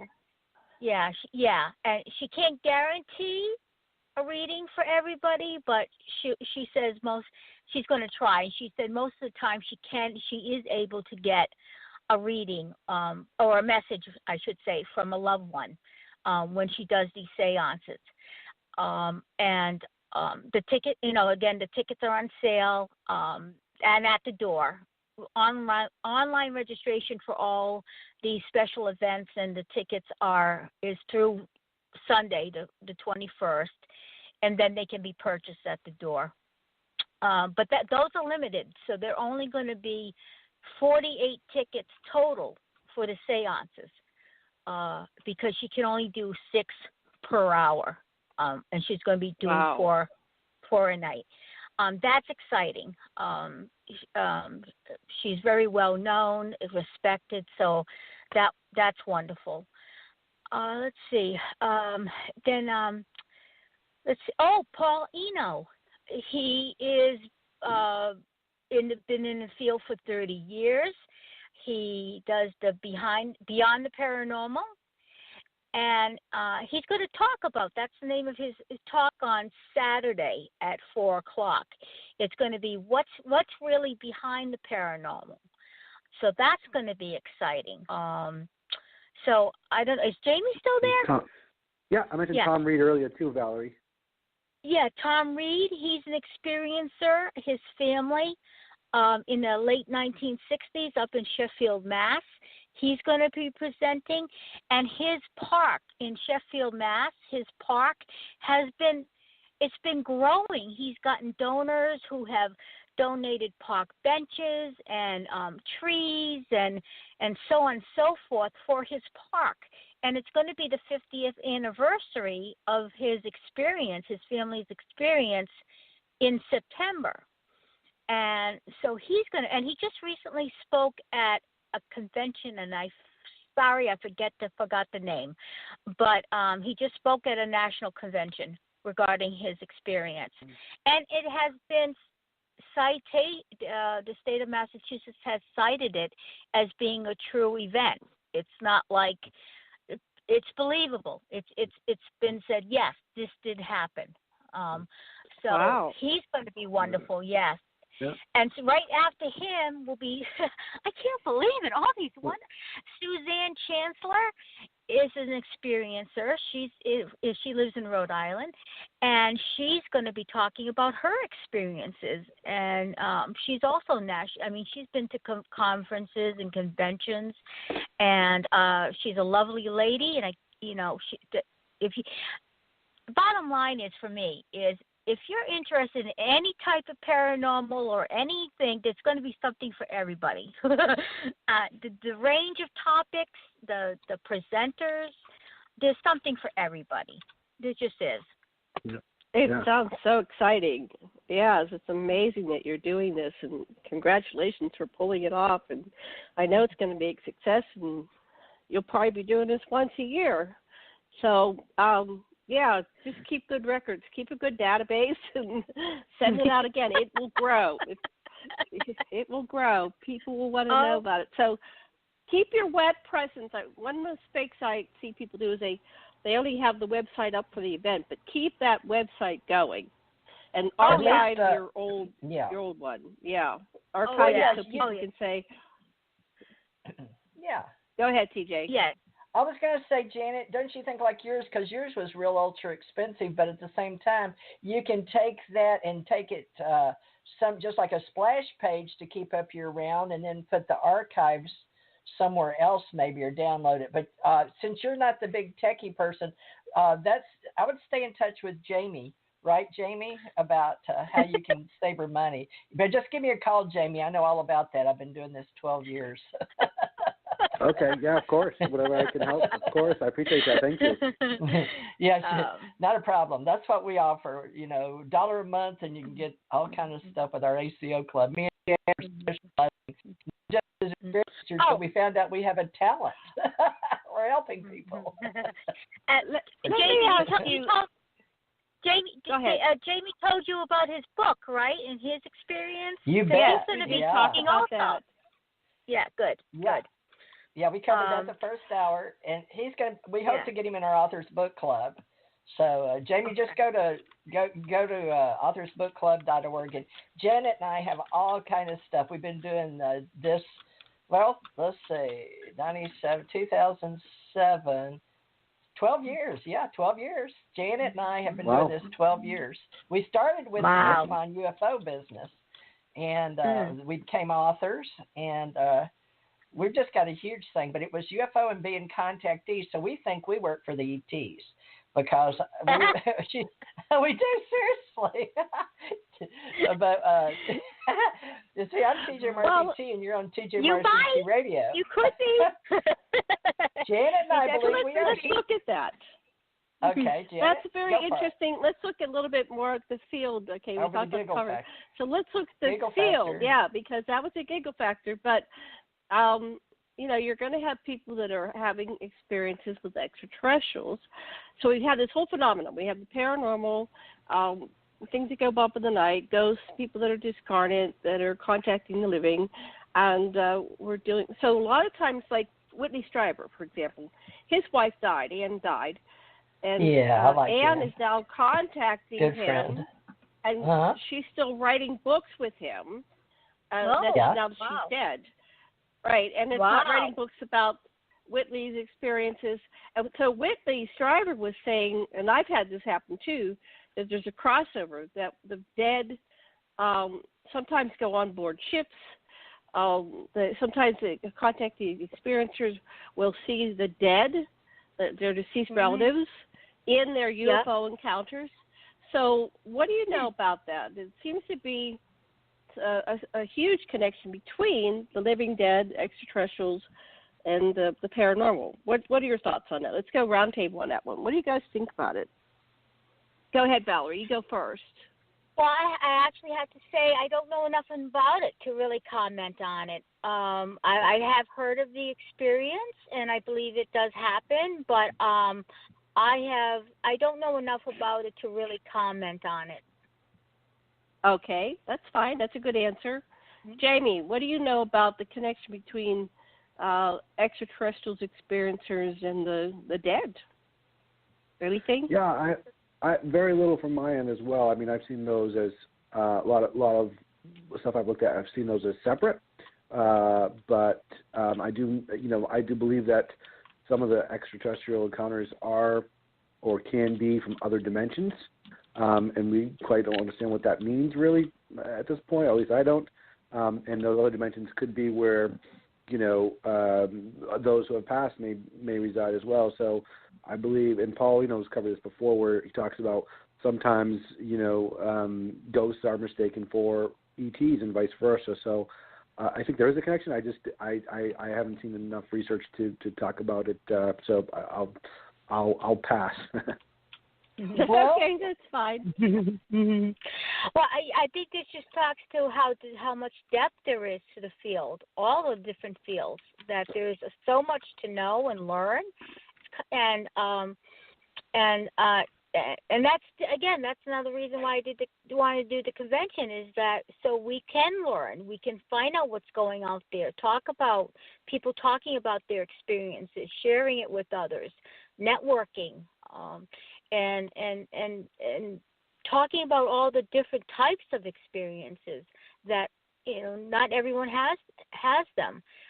You could be an experiencer, but you can have different types of experiences. So I think it'd be a great place to just kind of learn from other people and say, oh wow, I didn't know about that, or gee, oh hey, that did happen to me and I didn't know what it was.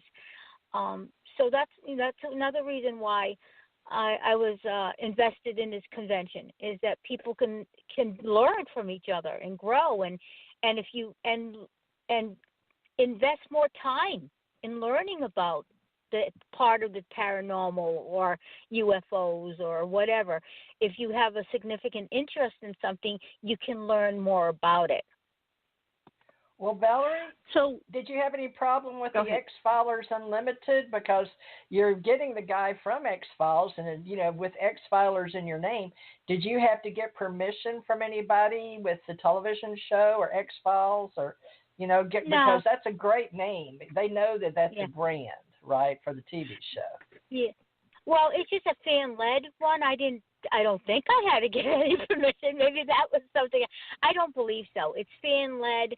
It's a lot of people use X-Files different types of things, like Xerox or for IBM or something like that, right? A copy. Yeah. We say you say X-Files because of the TV show. We all know we're all fans. I'm definitely a fan, but I just wanted to know if you had trouble because they have a brand. They have an X-Files wiki. They have an X-File, but that's something that if you're going to be doing this, X-Filers Unlimited is the name of your domain. So that's your brand. So that's your name, your domain. Jaimy, go ahead. And it's very different from the X-Files. I mean, there's no way you can say it's the same thing. So, I don't think that's a problem. Yeah, it's very different.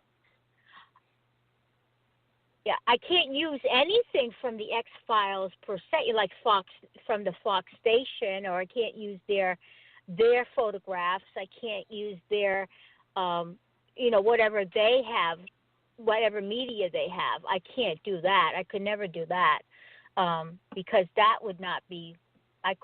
That would be illegal, or I would get in trouble.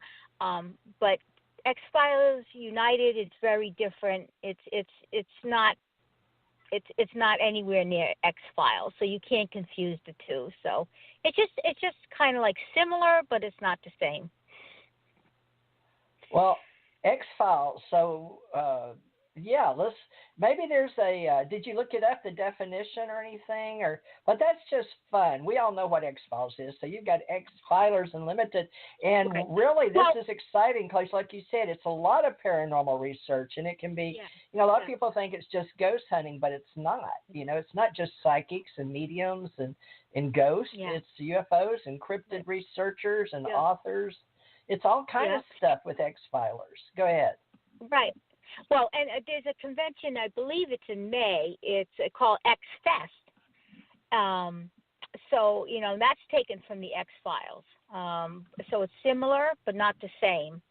And there's X-Files News. I mean, now that's different. That's they're mostly on Twitter, and they update on Facebook. They update people on information regarding the TV show X-Files. So that's different. So we're just not, So, I mean, there's similar things that go on or similar names for different things, but we're all different. We all have a different agenda is what I'm trying to say, I guess. Yeah. Well, they got in Houston they have events there, but in Pearland, where I used to live when my kids were little, I was Pearland PD and worked there. I don't know if I want people knowing that now. But anyway, where I was going with this was they have an Excess Event Center. I said Excess. So, yeah, because you said the word Excess, and I thought of Excess Event Center, in Pearland, So, anyway, so X. And, I'm just excited because I love X-Files. And being a paranormal researcher, a UFO ET contactee, and writing all kind of books. And I wrote 2012 and Beyond, and Jaimy wrote Beyond 2012. Is that a coincidence? Wow. Deja vu, folks. Wow. Well, you know what they say, there's no such thing as coincidences. I guess you two are fated to meet. I guess so. That's it. 2012 and Beyond, folks. So that's your host, Theresa J. Morris. I got me a plug in there, didn't I? You did. You did.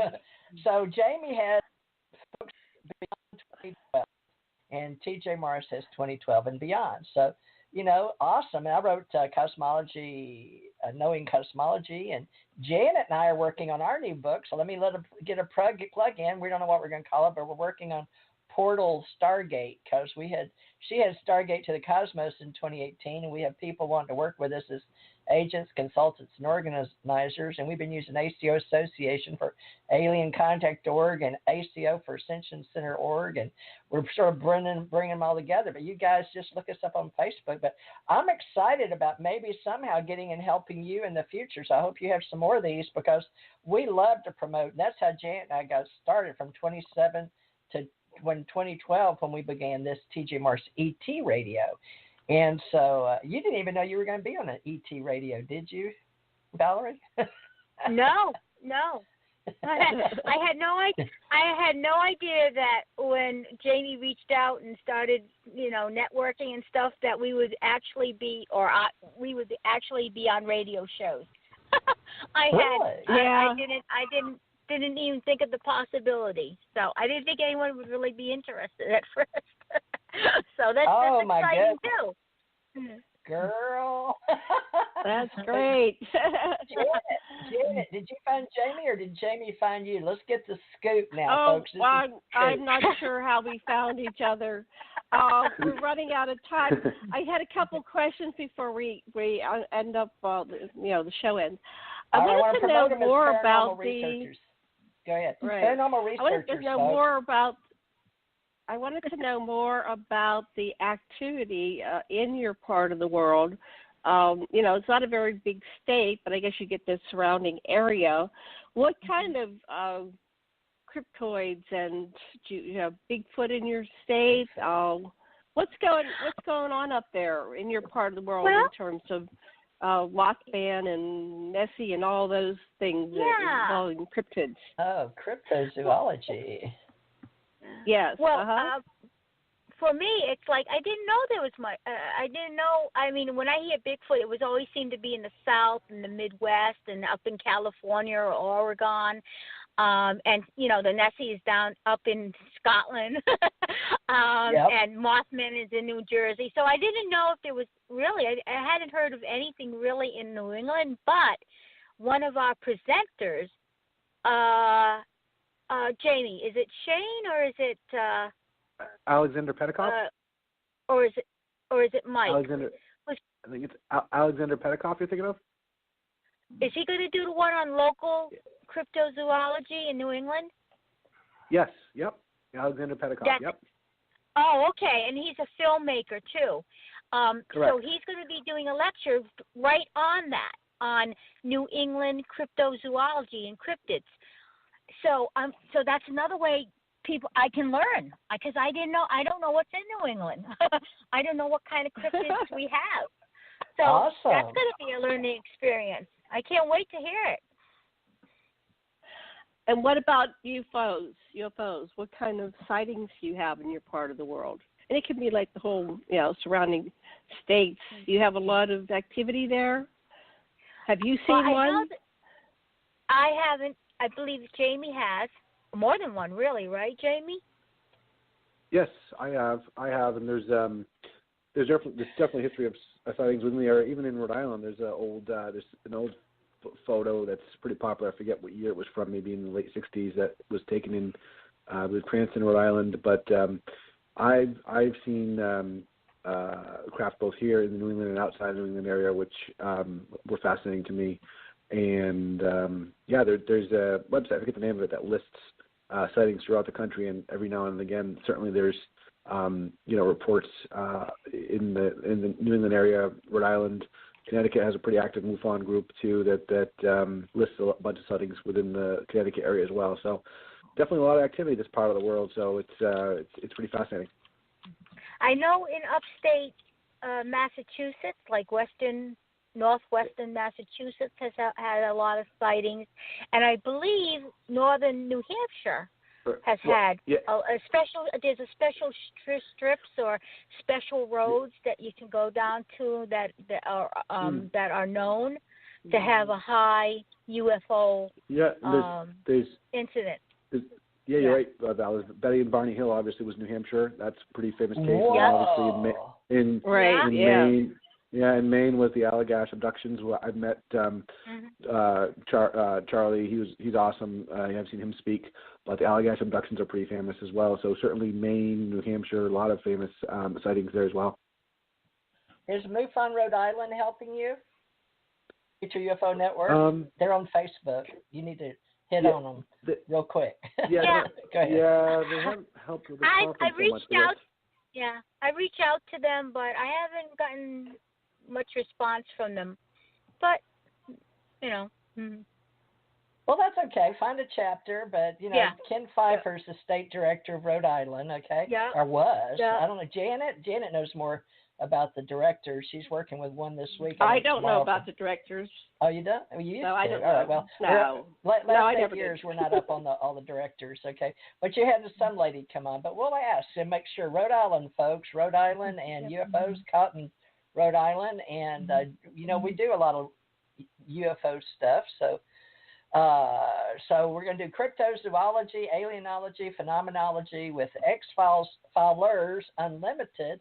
And you're going to hear a lot more. Now, this is Valerie, and she, lo and behold, we believe she has been got an epiphany, an inspiration. Did you really, just really quick, tell us why you wanted to do this? Because this is a huge undertaking. We got almost 15 minutes left, so huge undertaking to just say, I'm going to put on this conference, and it's going to be maybe, every day, 3 days out of the year. This is huge. Valerie, we really respect you. You got to understand, this is me and Janet's life for 12 years, okay? You got to get this. This is what we do. So tell us more about why did you get this epiphany or this inspiration? You're an entrepreneur now. Well, I'm trying to be. We'll see how it goes. I'll call you next week and let you know after the convention, tell you how well it went. My life was, had got, status quo and things were going okay, but I wanted I was looking for something to do that was going to be fun, something where I would meet new people. And the other thing was I didn't have, I have great friends and stuff and people I know, but they're not really interested in a lot of these same topics I am. They don't, when I tell them talk about the X-Files, people's eyes glaze over. They don't want to talk about UFOs, and, they don't read, articles about ghosts or paranormal, or they don't read the Fate magazine, so on and so forth. So I kind of felt like I was in an island, and I wanted to say, well, maybe if I did a convention, I could meet people, we could get together, we could talk, we can learn, and after the convention, we can continue that. And we could meet and talk and about these different topics and explore them and go, just learn and grow and have fun with these topics. So that's why I did it. And the X-Files was doing a resurgence. They, they were celebrating their 25th anniversary was coming up. They had season 12 was coming up. And so there just seemed to be a resurgence, and I realized that there still was a lot of interest in the X-Files. People still had thousands and thousands of fans who just loved and hated the fact that it wasn't on every single week like it was before. They get angry at Chris Carter because they don't always like the storyline or how things go, but basically they love the show, they love the characters, and there was a resurgence. So it just seemed like it made sense that I would do a convention about something that I wanted to have fun with and to learn with and grow and meet new people and hopefully develop friendships or associations where we can get together and talk about these topics and our eyes won't glaze over. And that's the only reason those were the reasons I started thinking about this and started doing one thing after another. Wow. I'm absolutely amazed. Well, let's do plan on helping, hopefully, all this in the future. I love Rhode Island. It's absolutely gorgeous. I used to be a big truck driver, too, so I went through there a lot. Mm-hmm. But I'm very excited that you got this going on. I really am. So kudos to you, and wow. And then working with authors too. See, that helps because you've got authors that can bring their books and set up tables that have to do with the paranormal or ETs, and then you've got experiencers, you've got psychics doing readings, you've got seances. Oh my gosh. So this X-Filers, now are you doing limited or unlimited? It's X-Filers United, isn't it? United, yes. X-Filers United. Who thought of the name? Yeah. Me. I did. You are definitely a visionary. This is exciting. So we need to write you all up. Do you have your bio with your press kit with your photo and all that stuff? No, we need to do that. I don't like my photo number one. And I don't really have, like I said, my 9-to-5 job is so different from this. I don't really have a bio. I haven't written a book. I'm just a fan, really. That's how it was started, a fan-led. You're somebody fan of now. all the stuff. You got to get on LinkedIn. What about your Facebook? You're a fan on Facebook, so Facebook, Instagram. Yeah. Yep. You got Facebook, right? Yeah. Can I be your friend? Yep, it's on Facebook. Yep, it is. Yeah. Okay. Well, tell us how to get in touch with you on Facebook. You got a X-Filers United, right? Just type that in and it should come right up. All right. And then we got to get you out there. Janet and I are big on knowing what organizers are around the world. X-Filers United, folks. Let's plug it into Facebook. Janet, plug them in. X-Filers. Is it X-Filers United? Is that what it is? I've got a web page up for this show and the other show, and I've tied into all your website. But my site's down right this second. So as soon as we're done with the show, I better call and find out what's going on with my site. But it'll be back up and running before tomorrow. Did you put it on TJ Mauricio Radio? our? No, you're going to be doing that I'm doing that one. Side of it. Yeah, Okay. you do your TJ Morris radio, and I do the other stuff. Oh, Anyway, darn it. we have just a few minutes, and is there anything you want to say before we could end the show a couple minutes early? We don't have to take. No, I want to find out on their Facebook. Anything? I can't pull it up under Okay, Ex-Followers United. Jamie, what's up? Okay, talk about the Facebook. XFILERSUNITED. Is that all one word? It's not coming up. Maybe if you just do X-Files, X-Files, and maybe it'll come up. I mean, that's how usually people find it. I didn't. Yeah. Oh, you're right. Gosh, you got to use that. Yeah. Let me look. Let me see how it comes up, folks, because we got to get this on our record, because this is going up on YouTube. Okay, it's X-Filers United Convention. Yeah. All right, and it's a real pretty photo. Let me hit like. Let me hit following. Oh, it automatically. And because I'm a big X-File fan. So now I can talk to you. So I'm going to go in this little box and put, hi, now who's going to answer this? This is TJ Morris ET Radio. So you're going to get one, ET Radio. And then will somebody answer me back? You've got 203 people liking this. So X-File can let me go. Oh, we got to market this. See, people in Facebook will do all this free marketing for you, sweetie. So we're going to get all excited. There's several photos. There's several ads. So there's a lot of different ads that people responded to, different pictures that they responded to. It's not a great page. Again, I'm not a techie. I'm sure someone can really make it much better. Oh yeah, lots of pictures, lots of advertisement, pages, groups. Let me look. Am I in your group? Where's your group? Well, let me share it. I have to go put you in all my groups. I've got UFO Secret Space. Janet, I don't even know all our groups, but let me say, Valerie. Valerie is on. I'm gonna say something right now, Valerie. But this is important that you do all your social networking. Valerie is on TJ Morris ET Radio right now. Oh, great. Now, so this is VALERIE, right? And then it's McLaughlin. Right. McLaughlin.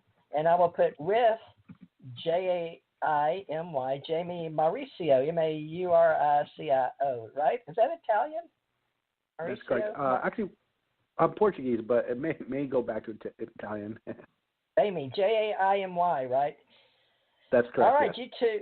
Now listen, Valerie McLaughlin, right? And it's LAUGHLIN with Jaimy, JAIMY. Thanks to Janet Carroll Lessin. I'm going to put this post. I'm saying Valerie on TJ Morris ET Radio now, but I'm going to put, I got to put Janet's name. But see, I got to always remember, you never leave anybody out when you're doing marketing. Don't leave out Janet. No, I can't leave Janet out. Let's see. It says, Janet Lessin and Aquarian Radio with Aquarian Radio and Theresa J. Morris. That's me. Mine says now I've got like 80 pages out there, not to mention groups, but I've been doing this, like I said, for 12 years. Janet found out that I was like way back to the beginning. I stayed up at midnight. She couldn't believe me, back to 2006. And stayed up to get my name, Theresa Morris. I'm a geeky lady, but see, I was in the military before, so I used to train people, in computers. But this is exciting, folks. X-Followers United. This is the lady and the man getting this started. Marketing promoters, they're agents, consultants, organizers, entrepreneurs, and even Jamie is an author. So now we need Valerie to write up her whole experience on where she got the idea, the visionary, and all that, like Janet did with Stargate to the Cosmos, working with Bob Dean, and then bringing Tommy over to me, and then we started TJ Morris ET Radio. I was actually just being a contactee and an author when Janet came to me. I was already on some radio shows, and she had been, but I don't know. I always make everybody out of me. do things out. I make people do things they don't really want to. That's a gift, folks. That's a skill I want to learn. I'm not good at that. Well, she's definitely they good want at to it. really. They I wouldn't be in their lives if they didn't really want to do it. And so, everybody needs a pusher once in a while. Get out there, do that. But you did it yourself, and we're very proud of you that you just took the initiative. This is a big deal, putting on a conference. I did one. I've gone in over my head. I did okay. My inner critic beat me up and said, you could have done this better and that better. I'd like to do another one down the line, but I need a team. I'm so glad you have friends that live in the area. Sick. Remember? Yeah, and her daughter was sick. Her daughter. October. She just passed away, folks, March 16th. Oh. So I could do radio shows for Janet and advertising, and I did, and I made her some trailers on YouTube. We got 80 to 180 on Stargate to the Cosmos. Look them up on YouTube, folks, under TJ Mars CT Radio, TJ Mars Agency. And we would have had time. We would have put them all up for you. But Jaimy, who's got the more time to work with marketing and promotions, Jaimy or Valerie right now? Jaimy? Well, you're on the final stretch. You're on the final stretch. Have you got time? I said we try to split it as best we can between our jobs. I'd say Valerie and I do a little bit of both. Okay, well, I emailed you guys, so send me your press kit, which includes your bio, your personal biography, your headshot, and then I need your event, and we'll get it out. And we got websites we can put out, lots and lots of Facebook. But you're still up there in Rhode Island, but you got to get all the people involved with X-Files, your fan base, and then I would definitely call MUFON Rhode Island and ask who the director is, or call Jan Harzan in California. He'll love that, MUFON, but we'll give MUFON a plug. Jan Harzan, Harzan, is executive director of MUFON. So, but just call, and you can look up MUFON Rhode Island, folks, and get all involved and help Valerie McLaughlin, and we'll get her name up here. And Jaimy is one of our authors, and he's now an agent, consultant, and organizer with Valerie. You say McLaughlin? Is it? It's McLaughlin. McLaughlin. Yeah, McLaughlin. Okay, and this is exciting because she's got, let's say, her big visionary quest in life is to get X-Filers united. Let's unite, folks, as X-Filers. And she's got the name and the event, and it just happens to be way up there. I'd be going. But I'm down here in the bottom in Gulf Breeze, Florida. Janet's in Maui, Hawaii. But between me being in the Florida and her being in Hawaii, we got Rhode Island corner now. Now we can make a perfect triangle. So we're going to have to keep you two involved with us, because that'll be great, right? There you go. Kindred spirits. All right. Well, conscious communication is kindred spirits. Is called Ascension Age, and that's what I do with 2012 and beyond. And we've got Jaimy Mauricio, who did Beyond 2012, folks. So, let's get involved with that. So we're about growing our tribe. So we are the ACO Paranormal Researchers with Janet Carol Lessin. We're about TV shows, movies, varied mysteries in life, and we've got topics of the unexplained.